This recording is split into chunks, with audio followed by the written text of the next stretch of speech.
British প্রধানমন্ত্রী কিয়ার স্টারমারের সঙ্গে বৈঠক করেছেন ইউক্রেনের প্রেসিডেন্ট ভলোদিমির জেলেনস্কি।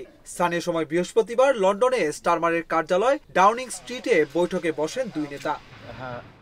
বার্তা সংস্থা এএফপি বলছে, যুক্তরাষ্ট্রের আলাস্কায় হতে যাওয়া মার্কিন প্রেসিডেন্ট ডোনাল্ড ট্রাম্প এবং রুশ প্রেসিডেন্ট ভ্লাদিমির পুতিনের বৈঠকের বিষয়ে গুরুত্ব দিয়েছেন দুই নেতা।